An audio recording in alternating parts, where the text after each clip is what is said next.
नरम आवाज में मुझसे कहा,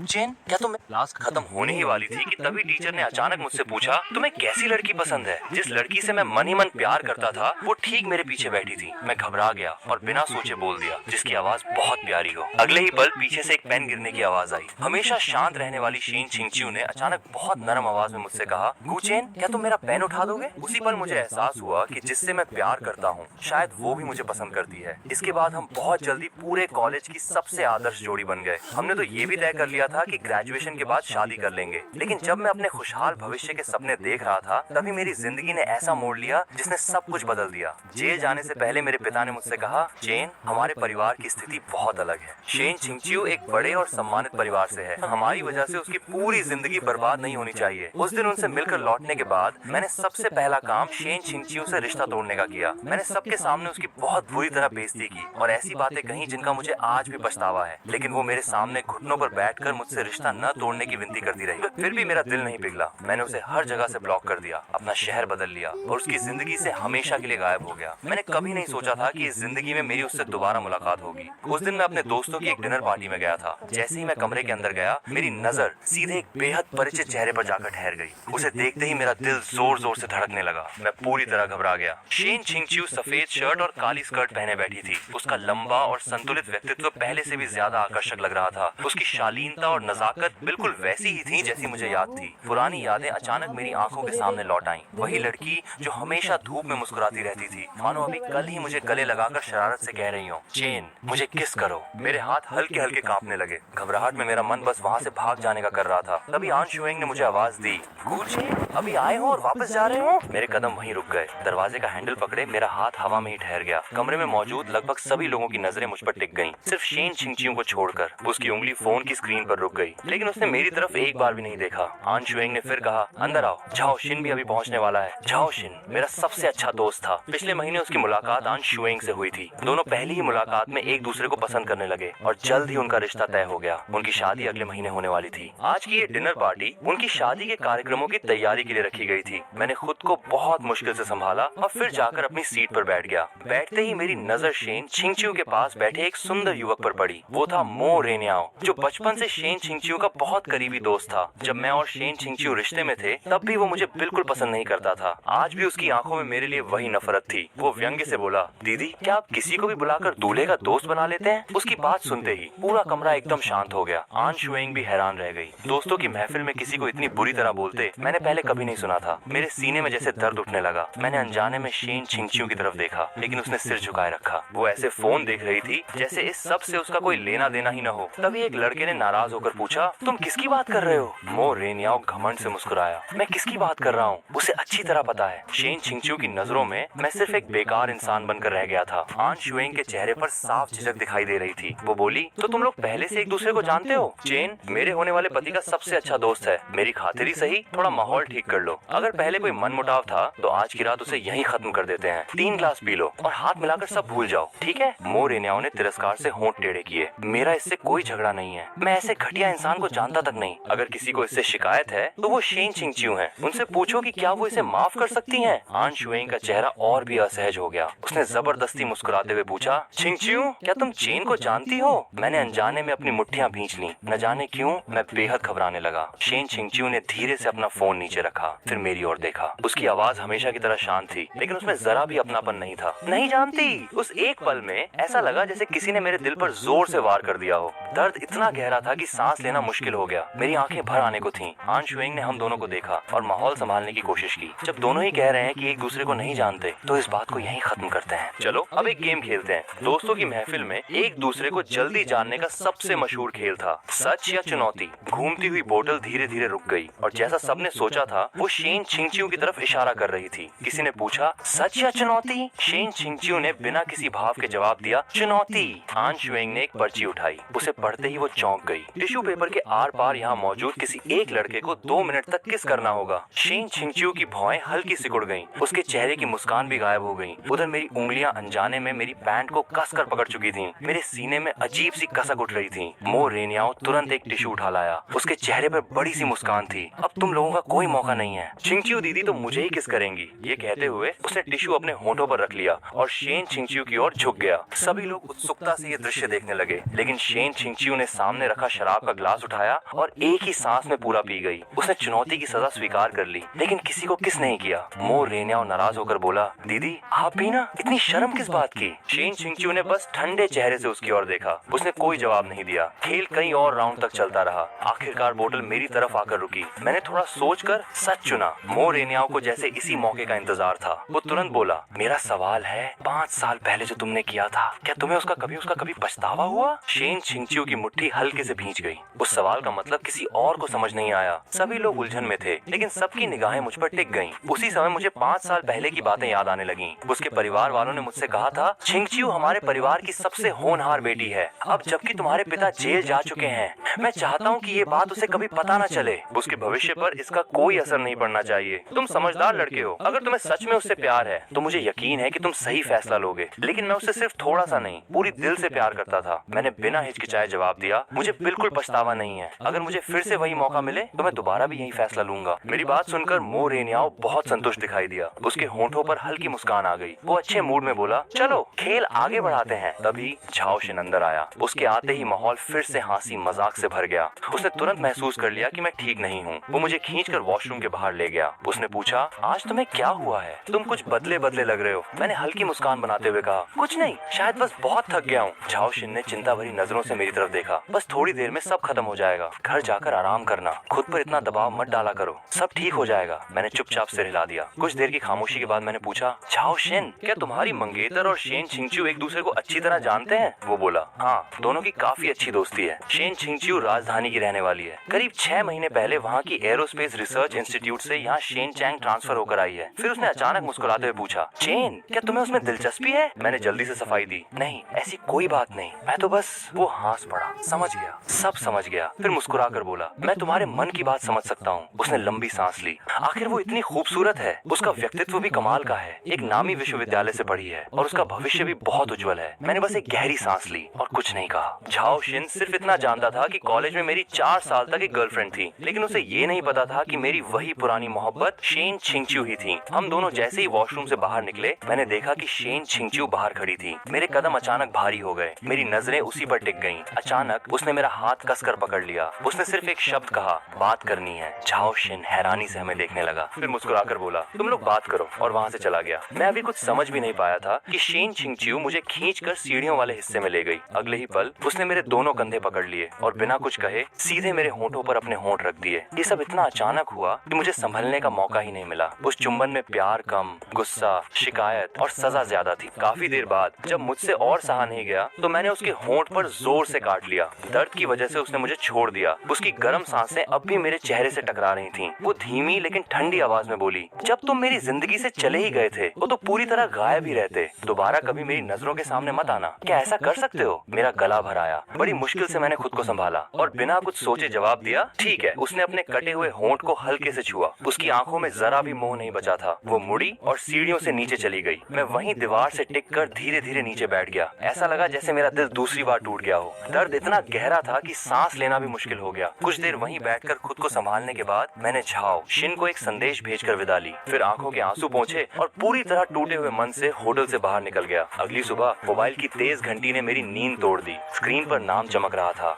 डू लेइस। उसका नाम देखते ही मेरे मन में नफरत भर गई। फोन उठाते ही उधर से उसकी सख्त आवाज आई, पैसे जमा कराने का समय हो गया है, अस्पताल आ जाओ। मैंने बस शांत स्वर में ठीक है कहा और कॉल काट दी। फिर दोबारा बिस्तर पर लेट गया। 5 साल पहले मेरे पिता को जेल भेज दिया गया था। उन पर आरोप था कि उन्होंने डू लेइस के पिता डू नान को गंभीर रूप से घायल कर दिया था, जिसके बाद वे लंबे समय तक होश में नहीं आ सके। हालांकि मेरे पिता हमेशा कहते रहे कि वे बेगुनाह हैं और उन्हें झूठे मामले में फंसाया गया है, लेकिन गवाह और सबूत उनके खिलाफ थे। आखिरकार उन्हें 22 साल की सजा सुनाई गई। साथ ही 80 लाख युआन मुआवजा देने का आदेश मिला और अस्पताल का पूरा इलाज का खर्च भी हमें ही उठाना था। मुझे अपने पिता पर पूरा भरोसा था। उनकी बेगुनाही साबित करने के लिए मैंने खुद वकील बनने का फैसला किया और कानून की परीक्षा पास की। पिछले कई वर्षों से मैं लगातार इस मामले की जांच कर रहा था, नए नए सबूत इकट्ठा कर रहा था ताकि केस दोबारा खुल सके। मैंने ठान लिया था कि अपने पिता की बेगुनाही हर हाल में साबित करके रहूंगा। अस्पताल पहुंचकर मैंने इलाज की फीस जमा कर दी। जैसे ही बाहर निकला, दूलेस दौड़ कर आई और मेरा हाथ पकड़ लिया। उसने पूछा, पिछली बार जो बात मैंने तुमसे कही थी उसके बारे में सोचा? मैंने गुस्से में उसका हाथ झटक दिया। क्या तुम्हारा दिमाग खराब हो गया है? मेरा जवाब सुनते ही उसका चेहरा सख्त हो गया। वो हमेशा की तरह घमंड से बोली, गुचेन, अगर तुम मुझसे शादी कर लो तो मैं 80 लाख युआन का मुआवजा माफ कर दूंगी और हमारे दोनों परिवारों की दुश्मनी भी यहीं खत्म हो जाएगी। मेरा उससे एक शब्द भी बोलने का मन नहीं था। मैं चुपचाप आगे बढ़ गया, लेकिन वो फिर मेरे पीछे आ गई। उसने दोबारा मेरा हाथ पकड़ लिया। तुम्हारी माँ भी इस रिश्ते के लिए मान चुकी है, फिर तुम क्यों इनकार कर रहे हो? मैंने गुस्से में उसकी बात बीच में ही काट दी। इतनी पसंद है तो मेरी माँ से ही शादी कर लो। मेरी बात सुनकर उसका चेहरा गुस्से से तमतमा उठा। वो दांत भींचकर बोली, मैंने तुम्हें पसंद किया है, इसे अपनी किस्मत समझो। मुझे मजबूर मत करो कि मैं जबरदस्ती करूं। मैंने उसकी आंखों में देखते हुए कहा, हर शब्द पर जोर देते हुए, ये कानून का राज है। अगर तुमने मुझे जरा सा भी नुकसान पहुंचाने की कोशिश की तो मैं तुम्हें ऐसी सजा दिलाऊंगा कि बाकी जिंदगी जेल में कटेगी। वो तिरस्कार से हंस पड़ी। कानून का डर मुझे मत दिखाओ। वो पूरी तरह घमंड में डूबी हुई थी। तुम्हारे पिता ने हमारे परिवार का नुकसान किया था, अब उसकी भरपाई तुम करोगे, इसमें गलत क्या है? मैंने उसका हाथ जोर से हटाया। अब उससे एक पल भी बात करने का मन नहीं था। मैं बिना पीछे देखे वहाँ से चला गया। एक हफ्ते बाद रात के करीब 1 बजे मैं गहरी नींद में था कि अचानक मोबाइल की घंटी से मेरी आंख खुल गई। फोन उठाते ही उधर से झाओ शिन के रोने की आवाज आई। हेलो चेन, मैं शादी नहीं करूंगा। वो फूट फूट कर रो रहा था। मैं आन शुएंग से रिश्ता तोड़ना चाहता हूँ। मेरी नींद एकदम गायब हो गई। मैं तुरंत बिस्तर पर उठकर बैठ गया। चिंतित होकर मैंने पूछा, झाओ शिन, तुम अभी कहाँ हो? 1 स्टार बार। मैंने तुरंत कहा, ठीक है, मैं अभी आता हूँ। मैं जल्दबाजी में बाहर पहुंचा। प्राइवेट कमरे में पहुंचते ही मैंने देखा कि आन शुएंग भी वहीं थी। दोनों बुरी तरह नशे में थे और सोफे के अलग अलग कोनों में बैठे हुए थे। झाओ शिन रोते हुए मेरी तरफ हाथ बढ़ाने लगा। मैं उससे रिश्ता तोड़ दूंगा, मुझे यहाँ से ले चलो। मैं अब उसका चेहरा भी नहीं देखना चाहता। मैंने एक टिश्यू निकाला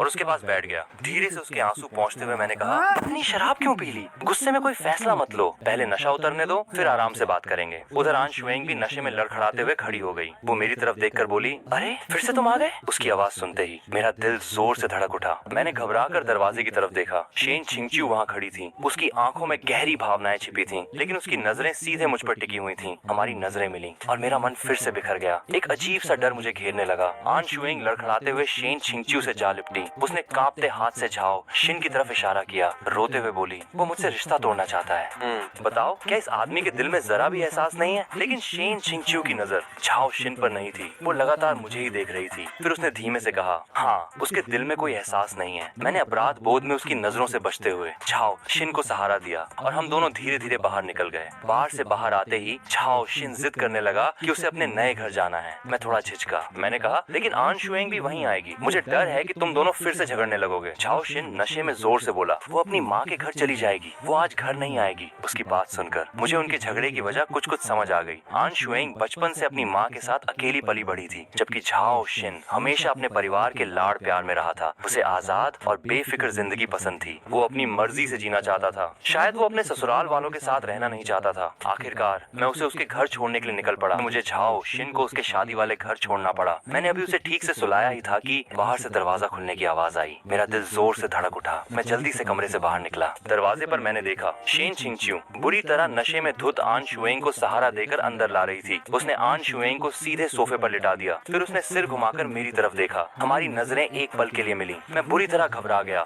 और तुरंत पीछे हटकर कमरे में चला गया। मेरे मन में डर भी था और बेचैनी भी, क्योंकि शेन छिंगच्यू ने मुझसे साफ कहा था कि मैं दोबारा उसके सामने ना आऊं। थोड़ी देर बाद बाहर से दरवाजा बंद होने की आवाज आई। मैंने कुछ देर इंतजार किया। जब पूरा घर शांत हो गया तब मैं धीरे से बाहर निकला। शेन छिंगच्यू जा चुकी थी। आन शुएंग उसी तरह सोफे पर पड़ी थी। उसे देखकर मुझे दया आ गई। मैं कमरे में गया, अलमारी से एक कंबल निकाला और उसे ओढ़ा दिया। फिर अपना बैग उठाया और थके हुए कदमों से बाहर निकलने लगा। जैसे ही मैंने मुख्य दरवाजा खोला, मैं ठिठक गया। शेन छिंगच्यू अभी भी बाहर खड़ी थी। मैं घबरा गया। दरवाजा पीछे से लॉक हो चुका था। अब भागने की कोई जगह नहीं थी। मेरा दिल और तेज धड़कने लगा। मैंने हकलाते हुए कहा, मुझे नहीं पता था कि तुम भी यहाँ आओगी। मैं जानबूझकर तुम्हारे सामने नहीं आया। उसने कुछ नहीं कहा, बस चुपचाप मुड़ी और लिफ्ट का बटन दबा दिया। लिफ्ट का दरवाजा खुला तो उसने पीछे मुड़कर मेरी तरफ देखा और शांत आवाज में कहा, आ रहे हो या नहीं? मैंने गहरी सांस ली और घबराहट के साथ उसके पीछे लिफ्ट में चला गया। हम दोनों के बीच पूरे रास्ते एक शब्द भी नहीं हुआ। ग्राउंड फ्लोर पर पहुंचकर हम बाहर निकले। उसकी कार पार्किंग में खड़ी थी। मैं उसकी कार के पास से निकलकर आगे बढ़ने लगा। तभी पीछे से उसकी आवाज आई, गाड़ी में बैठो। मैंने मुड़कर कहा, नहीं धन्यवाद, मैं टैक्सी से चला जाऊंगा। वो फिर बोली, इस बार थोड़ी सख्त आवाज में, बैठो। मैंने फिर मना करना चाहा। सच में जरूरत नहीं है। उसने मेरी बात काट दी। उससे तीसरी बार कहलवाओ मत। मैं कुछ पल उसे देखता रहा, तभी मुझे एहसास हुआ कि चाहे वो मुझसे कितनी भी नफरत करती हो, वो अंदर से अब भी एक बहुत अच्छी इंसान है। मैंने और बहस नहीं की और कार की पिछली सीट का दरवाजा खोलने लगा। दरवाजा नहीं खुला। मैंने दोबारा कोशिश की, फिर भी नहीं खुला। तभी शेन छिंगचिू आगे झुकी, अपनी सीट से हाथ बढ़ाकर सामने वाली सीट का दरवाजा खोल दिया। मैं कुछ सेकंड के लिए चुप रह गया, फिर बिना कुछ कहे सामने वाली सीट पर बैठ गया और सीट बेल्ट बांध ली। उसने गाड़ी स्टार्ट की। मैंने आगे बढ़कर नेविगेशन स्क्रीन में अपना पता डाल दिया। उसने स्क्रीन पर एक नजर डाली और उसकी भौहें हल्की सिकुड़ गईं। उस सफर का हर मिनट मेरे लिए भारी था। ऐसा लग रहा था जैसे समय रुक गया हो। करीब 40 मिनट बाद गाड़ी एक पुरानी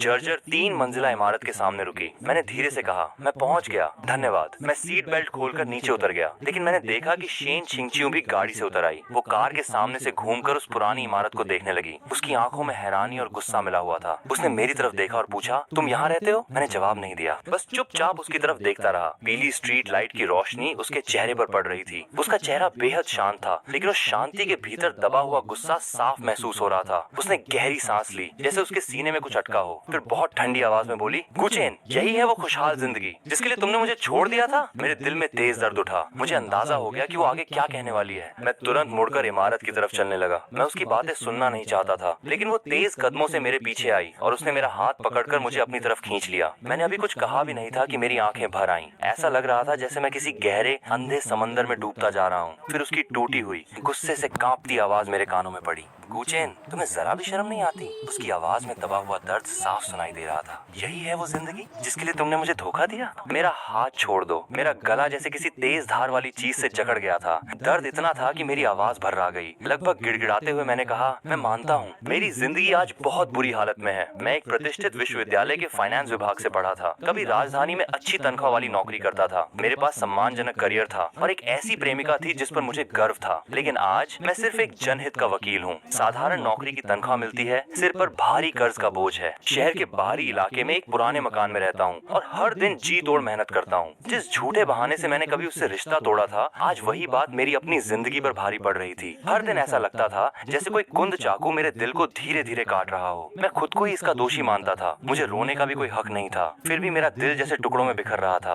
दर्द से मेरा पूरा शरीर कांप रहा था। मैंने फिर कहा, कृपया मेरा हाथ छोड़ दो। शेन छिंगचिू ठंडी हंसी हंसी। उसकी हर बात ताने की तरह चुभ रही थी। जिस आदमी के लिए तुमने मुझे छोड़ा था, वो तो एक अमीर घर का बेटा था, लेकिन तुम्हें उससे कुछ भी हासिल नहीं हुआ। मैंने पूरी ताकत से अपना हाथ छुड़ाने की कोशिश की, लेकिन उसकी पकड़ बहुत मजबूत थी। मेरी कलाई में दर्द हो रहा था, लेकिन उससे कहीं ज्यादा दर्द मेरे दिल में था। आंखों में आंसू लिए मैंने उसकी तरफ देखा। मेरी आवाज टूट चुकी थी। मैंने कहा, शेन छिंगचिू, मुझे अपमानित करके क्या तुम्हारे दिल को सुकून मिल रहा है? उसने कोई जवाब नहीं दिया, बस हल्की सी कड़वी मुस्कान उसके होंठों पर आ गई। उसके झुके हुए बाल उसकी लाल हो चुकी आंखों को छिपा रहे थे। अचानक उसने मेरा कॉलर पकड़ लिया। उसके भीतर का गुस्सा और दर्द एक साथ फूट पड़ा। वो बोली, मेरे साथ रहो, मैं तुम्हें पैसा दूंगी, घर दूंगी, गाड़ी दूंगी। मेरे अंदर विरोध करने की भी ताकत नहीं बची थी। आंसुओं से भीगा चेहरा लिए मैं उसे देखता रहा। धीरे से मैंने कहा, मुझे इनमें से कुछ भी नहीं चाहिए। कुछ पल के लिए वो बिल्कुल चुप हो गई। फिर उसने अचानक मेरा कॉलर छोड़ दिया और एक कदम पीछे हट गई। खुद पर हंसते हुए बुदबुदाई, सच में मैं भी पागल हो गई हूँ। इतना कहकर वो कार में बैठी जोर से दरवाजा बंद किया और तेजी से वहाँ से चली गई। मैं वहीं अकेला खड़ा रह गया। ऐसा लग रहा था मानो मेरा दिल बार बार टूट रहा हो। सांस लेना तक मुश्किल हो गया था। कुछ दिन बाद काम खत्म करते ही मैंने झाओ शिन को संदेश भेजा, अब तबीयत कैसी है, होश आ गया? तुम्हारा और आन शुएंग का क्या हुआ? उसने जवाब दिया, हमने बात कर ली, उसने समझौता कर लिया है, शादी तय समय पर ही होगी। मैंने काफी देर तक स्क्रीन को देखा, फिर टाइप किया, मुझे माफ करना झाओ शिन, मेरे पास एक बहुत महत्वपूर्ण केस है। अगले महीने शायद मुझे दूसरे शहर जाना पड़े। मैं तुम्हारी शादी में तुम्हारा साथी नहीं बन पाऊंगा। उम्मीद है तुम मुझे माफ कर दोगे। उधर से झाओ शिन ने तुरंत जवाब भेजा, क्या बात है, मेरी शादी में सबसे अच्छे दिखने वाले दूल्हे और दुल्हन के साथी दोनों ने एक साथ मना कर दिया। क्या तुम लोगों ने पहले से मिलकर प्लान बनाया है? मैंने हैरानी से पूछा, क्या मतलब? उसने लिखा, शेन छिंगचिू ने भी कहा है कि वो किसी काम की वजह से नहीं आ पाएगी। मैं सब समझ गया, शायद वो भी अब मेरी शक्ल नहीं देखना चाहती थी। उस दिन के बाद झाओ शिन और आन शुएंग जब भी कोई पार्टी रखते, मैं हर बार कोई न कोई बहाना बना देता। अगर कोई दोस्त भी बुलाता तो पहले पूछता कि वहाँ कौन कौन आने वाला है। मैं हर हाल में शेन छिंगचिू से मिलने से बचना चाहता था। ऐसे ही आधा महीना बीत गया। एक दिन विभागाध्यक्ष लियो मेरे ऑफिस में आए। उन्होंने मेरे सामने एक फाइल रखी। गुचेन, एक केस है। सामने वाली पार्टी ने खास तौर पर तुम्हें ही वकील बनाने की मांग की है। मैंने फाइल खोली। वो ट्रेडमार्क उल्लंघन का मामला था। मैंने कहा, सर, ये मेरा विशेषज्ञता वाला क्षेत्र नहीं है। उन्होंने मुस्कुराकर जवाब दिया, मुझे पता है, लेकिन सामने वाले ने नाम लेकर तुम्हें ही चुना है। उन्होंने अपना चश्मा ठीक करते हुए कहा, इस केस की फीस पूरे 30 लाख युआन है। इतनी बड़ी रकम देखकर मैं कैसे मना कर देता? मुझे तुम्हारी काबिलियत पर पूरा भरोसा है। मैंने सोचा, ठीक है, मैं ये केस देखने की कोशिश करता हूँ। काफी मेहनत के बाद मुझे मुवक्किल का पता मिल गया। मैंने दरवाजे की घंटी बजाई। जैसे ही दरवाजा खुला मैं हैरान रह गया। सामने मो रेन्याओ खड़ा था। वो मुस्कुराकर बोला, अंदर आ जाओ, दरवाजा बंद करने की जरूरत नहीं है। उसी पल मेरी सारी उलझन दूर हो गई। अब समझ आया कि उसने मेरा नाम लेकर मुझे क्यों बुलाया था। उसे इस केस से कोई मतलब नहीं था, वो सिर्फ मुझे अपमानित करना चाहता था। लेकिन अब जब मैं यहाँ तक आ ही गया था तो मैं भी देखना चाहता था कि वो क्या तमाशा करने वाला है। मैं अंदर जाकर बैठने ही वाला था कि उसने मेरी बात बीच में ही काट दी। अपना परिचय देने की जरूरत नहीं है और बेकार की बातें भी मत करना, बैठ जाओ। उसकी आंखों में घमंड और तिरस्कार साफ दिखाई दे रहा था। मैंने गहरी सांस ली और शांत रहकर उसके सामने बैठ गया। मैंने अपना नोटबुक खोला और कहा, श्रीमो, ट्रेडमार्क उल्लंघन वाले केस के बारे में। लेकिन उसने फिर मेरी बात काट दी। उसने सेंटर टेबल की तरफ इशारा किया। पहले पानी पी लो, मैंने पहले से तुम्हारे लिए चाय रखी है। मैंने मेज की तरफ देखा, वहाँ 3 कप रखे हुए थे। उनमें से 2 एक जैसे कप थे जो साफ बता रहे थे कि वे कपल मग थे। उसकी ये बचकानी हरकत देखकर मुझे हंसी आ गई। तभी मुझे यकीन हो गया कि ये ट्रेडमार्क वाला केस शायद पूरी तरह झूठा था। असल में कोई केस था ही नहीं। मो रेन्याओ ने तुरंत कहा, वो वाला कप मत छूना, वो छिंगचियो दीदी का है। इतना कहकर उसने कपल मग उठाया और मुस्कुराते हुए उसमें से एक घूंट पानी पिया। फिर उसने गर्व से मेरी तरफ देखा। मैंने एक लंबी सांस ली। अब उसकी ये बचकानी नौटंकी और नहीं झेली जा रही थी। मैंने सीधे कहा, श्रीमो, अब ये नाटक बंद कीजिए, ये केस झूठा है। आपने मुझे यहाँ सिर्फ मेरा अपमान करने के लिए बुलाया है ना? मेरी बात सुनते ही उसका नकली चेहरा उतर गया। अब उसने भी अभिनय करना छोड़ दिया। वो व्यंग्य से हंसते हुए बोला, गुचेन, देखा, आखिर तुम्हें तुम्हारे कर्मों की सजा मिल ही गई। छिंगचियो दीदी को छोड़ने के बाद तुम किसी अमीर लड़की का सहारा भी नहीं पा सके। कभी फाइनेंस विभाग के सबसे होनहार छात्र थे और आज एक छोटे से लॉ फर्म में जनहित के वकील बनकर रह गए हो। लगता है ऊपर वाले ने सच में न्याय किया है। मैंने उसकी तरफ शांत नजरों से देखा। उसकी बातें मुझे जरा भी नहीं हिला सकी। वो फिर बोला, तुम्हारी जैसी मामूली हैसियत वाले इंसान को अगर छिंगचियो दीदी ने कभी पसंद किया था तो वो तुम्हारी जिंदगी का सबसे बड़ा सौभाग्य था। लेकिन तुमने उन्हें धोखा दिया। आज जो तुम्हारी ये हालत है उसके तुम खुद जिम्मेदार हो। वो गर्व से मुस्कुराया। तुम्हारे जाने के बाद मैं और छिंगचियो दीदी साथ हैं। हम बहुत खुश हैं। मैं हल्का सा मुस्कुराया, लेकिन उस मुस्कान में दया ज्यादा थी। मैंने शांत स्वर में कहा, मो रेन्याओ, दुनिया को देखने का तुम्हारा नजरिया आज भी बहुत छोटा है। वो भड़क गया, क्या मतलब? मैंने बिना जल्दबाजी के जवाब दिया, तुम्हारी नजर में सिर्फ पैसा, अमीर परिवार और रिश्तों का नाम है। तुम हमेशा इन्हीं बातों पर घमंड करते रहते हो। लेकिन मैं जिस दुनिया में खड़ा हूँ वहाँ कानून है, सबूत है, उन लोगों की आवाज है जिन्हें इंसाफ चाहिए और ऐसे मामले हैं जो समाज को बेहतर बनाने की ताकत रखते हैं। अब मेरे चेहरे की मुस्कान गायब हो चुकी थी। मैंने उसकी आंखों में देखते हुए कहा, मेरी कीमत इस बात से तय नहीं होती कि मैं किस औरत के साथ हूँ। जनहित का वकील हूँ तो क्या हुआ? मैं जिस भी केस पर काम करता हूँ वो किसी न किसी इंसान को न्याय दिलाने की कोशिश होती है। लेकिन तुम आज भी सिर्फ उस रिश्ते को पकड़े बैठे हो जिसे मैं बहुत पहले पीछे छोड़ चुका हूँ। और उसके अलावा तुम्हारे पास आखिर है ही क्या? मेरी बात सुनकर मो रेन्याओ का चेहरा गुस्से से लाल पड़ गया। उसने मुट्ठियां भींच ली और अचानक खड़ा हो गया। वो मुझे घूरने लगा। वो मुझे नीचा दिखाने के लिए बुलाया था, लेकिन उल्टा खुद ही शर्मिंदा और गुस्से से भर गया। तभी बाहर से किसी के कदमों की आहट सुनाई दी। मो रेन्याओ तुरंत दरवाजे की तरफ भागा और मैंने भी अपनी फाइल और नोटबुक समेटकर ब्रीफ केस में रख ली। दरवाजा खुला हुआ था, इसलिए बाहर की हर आवाज साफ सुनाई दे रही थी। मो रेन्याओ की आवाज आई, छिंगचियो दीदी, आप आ गई? मैंने आपके लिए सूप बनाकर रखा है। शेन छिंगचियो ने हमेशा की तरह शांत स्वर में कहा, जरूरत नहीं, मैं खाना खाकर आई हूँ। मो रेन्याओ ने तुरंत कहा, लेकिन मैंने इसे बनाने में बहुत मेहनत की है। अगर आप नहीं पिएगी तो ये सब बेकार हो जाएगा। इस खास सूप को बनाने में मुझे पूरे 12 घंटे लगे हैं। मैंने मन ही मन एक गहरी सांस ली। इतने दिनों से मैं हर उस जगह से बचता रहा था जहाँ शेन छिंगचियो से मुलाकात होने की जरा सी भी संभावना हो, लेकिन आखिरकार मैं मो रेन्याओ की वजह से उससे फिर टकरा ही गया। मैं तुरंत वहाँ से निकलने के लिए खड़ा हो गया। उसी समय मेरी नजर सोफे के पास रखे कूड़ेदान पर पड़ी। उसमें एक मशहूर रेस्तरां के पैक किए हुए सूप का खाली पैकेट पड़ा था। मैं सब समझ गया। तभी मो रेन्याओ शेन छिंगचियो का हाथ पकड़कर अंदर आया और हमारी मुलाकात सीधे दरवाजे पर हो गई।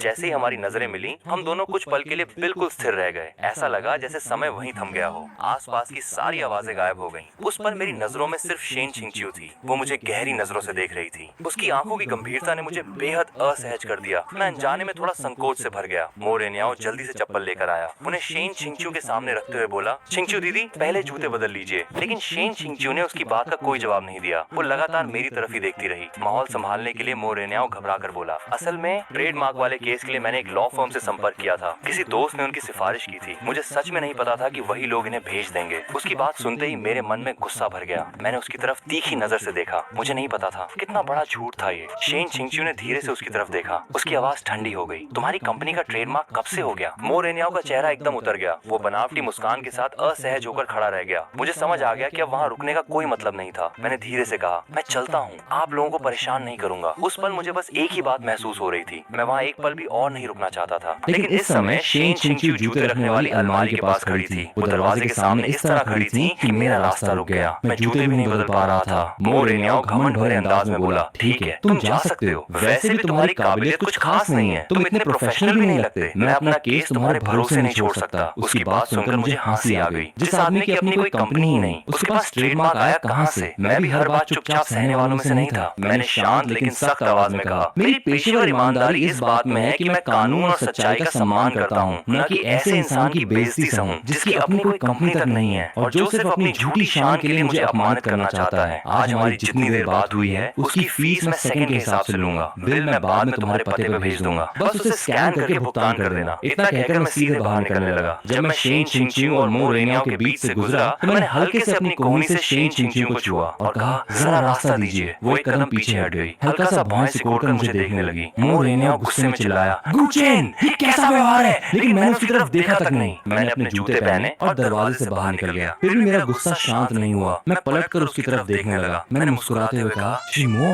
जिस Buddha jumps over the wall soup की तुम बात कर रहे थे वो असली नहीं था और उसे 12 घंटे तक पकाया भी नहीं जाता। अगली बार शहर के पश्चिमी हिस्से वाले पुराने रेस्तरां का सूप चखना, वहाँ असली स्वाद मिलता है। मेरी बात सुनते ही उसका चेहरा गुस्से से लाल पड़ गया। उसने मुट्ठियां भींच ली और दांत पीसते हुए मुझे घूरने लगा। उधर शेन चिंगचिंग ने हल्का सा आंखें सिकोड़कर मेरी तरफ देखा। उसके होंठों पर एक बेहद हल्की मुस्कान उभर आई जिसे शायद कोई और देख भी नहीं पाया। मो रेनियाओ कुछ कह पाता उससे पहले ही मैं तेज कदमों से वहाँ से निकल गया। उसे तिलमिलाता देखकर मेरे दिल का गुस्सा भी थोड़ा शांत हो गया। मैं लिफ्ट से नीचे पहुंचा, लेकिन बाहर निकलते ही देखा कि मूसलाधार बारिश शुरू हो चुकी थी। जब मैं आया था तब मौसम गर्म जरूर था, लेकिन आसमान बिल्कुल साफ था। अब वापस जाना आसान नहीं था। मैंने अपने बैग में छाता ढूंढा, लेकिन वो नहीं मिला। मैंने सिर उठाकर आसमान की तरफ देखा। चारों ओर काले बादल छाए हुए थे। ऐसा लग रहा था मानो पूरा आसमान जमीन पर उतर आएगा। तेज तूफानी हवा पेड़ों की डालियों को जोर जोर से हिला रही थी। तभी मेरे फोन पर एक नोटिफिकेशन आया। मैंने देखा सुबह से ही मौसम विभाग लगातार तूफान की चेतावनी भेज रहा था, लेकिन मैंने उन पर ध्यान ही नहीं दिया। ये समुद्र के पास का शहर था, इसलिए यहाँ तूफान आना आम बात थी। मैंने सोचा अगर अभी नहीं निकला तो बाद में बिल्कुल भी नहीं निकल पाऊंगा। मेरा ब्रीफकेस पानी से सुरक्षित था। मैंने मन ही मन कहा भीगना पड़े तो सही, और अपना मोबाइल ब्रीफकेस में रख दिया। फिर उसे सीने से लगाकर बाहर दौड़ पड़ा। लेकिन मैंने तूफान और बारिश की ताकत को बहुत हल्के में लिया था। जैसे ही मैं इमारत से बाहर निकला, बिना किसी सहारे के तेज हवा ने मुझे जोर से धक्का दिया। मैं ठीक से खड़ा भी नहीं रह पा रहा था। ऐसा लग रहा था मानो हवा के अदृश्य हाथ मुझे लगातार पीछे धकेल रहे हो। मैं सीधा चल ही नहीं पा रहा था। हर कदम के साथ हवा मुझे एक तरफ झुका देती। मूसलाधार बारिश मेरे पूरे शरीर पर लगातार बरस रही थी। उसका पानी इतना ठंडा था कि शरीर तक सुन्न होने लगा। कुछ बूंदें तो चुभ भी रही थीं। कुछ ही पलों में मैं पूरी तरह भीग चुका था और बारिश की वजह से सामने का रास्ता भी साफ दिखाई नहीं दे रहा था। मैं दुबला पतला था और मेरे पैरों में बिल्कुल ताकत नहीं बची थी। मुश्किल से कुछ कदम ही चला था कि तेज हवा ने मुझे उड़ाकर बगल की घास पर गिरा दिया। बारिश इतनी तेज थी कि मैं ठंड से कांपने लगा। मैंने किसी तरह खुद को उठाया, लेकिन जैसे ही 2-4 कदम आगे बढ़ा, हवा ने मुझे फिर जमीन पर पटक दिया। एक हाथ से मैं अपना ब्रीफकेस कसकर पकड़े हुए था, दूसरे हाथ से पेड़ की टहनी पकड़कर उठने की कोशिश कर रहा था। तभी अचानक किसी ने मेरा हाथ पकड़ लिया। अगले ही पल मुझे जोर से ऊपर खींच लिया गया। मेरी पीठ एक गर्म और मजबूत शरीर से आ लगी। ऐसा लगा जैसे किसी महिला ने मुझे अपनी बाहों में थाम लिया हो। वो पीछे से मेरा हाथ पकड़े हुए मुझे इमारत की ओर ले जाने लगी। उसका हर कदम बेहद मजबूत और स्थिर था। शायद वो नियमित व्यायाम करती थी, इसलिए तेज तूफानी हवा भी उसे डिगा नहीं पा रही थी। जब हम फिर से इमारत की लॉबी में पहुंचे तो ऐसा लगा जैसे मेरी जान में जान वापस आ गई हो। मैं हाँफ रहा था। ठंड के कारण मेरा पूरा शरीर कांप रहा था। एक हाथ में अभी भी मेरा ब्रीफकेस था, दूसरे हाथ से मैं चेहरे और आंखों पर जमी बारिश की बूंदें पहुंच रहा था। मैंने तुरंत उसकी ओर देखकर कहा, बहुत बहुत धन्यवाद। आज तो मैं सचमुच इस तूफान में उड़ ही जाता। आपने मेरी जान बचा ली। उसने मुझे ऊपर से नीचे तक देखा और बोली, इतने दुबले क्यों हो गए हो? क्या तुम ठीक से खाना भी नहीं खाते? उसकी आवाज मुझे बेहद जानी पहचानी लगी। वो हमेशा की तरह शांत और धीमी थी, लेकिन उसमें हल्का सा गुस्सा भी छिपा था। मेरा दिल अचानक जोर से धड़कने लगा। सांस जैसे एक पल के लिए रुक गई। मैंने तुरंत सिर उठाकर उसकी तरफ देखा। वही जानी पहचानी आवाज, वही परिचित चेहरा, शेन चिंगचिंग। मैं वहीं स्तब्ध खड़ा रह गया। कुछ पल के लिए समझ ही नहीं आया कि क्या करूं। वो पूरी तरह भीग चुकी थी। उसके बालों से लगातार पानी टपक रहा था। बूंदें उसके भीगे हुए चेहरे पर गिर रही थीं। उसने हाथ से अपना चेहरा पोंछा, फिर बालों को पीछे की ओर झटका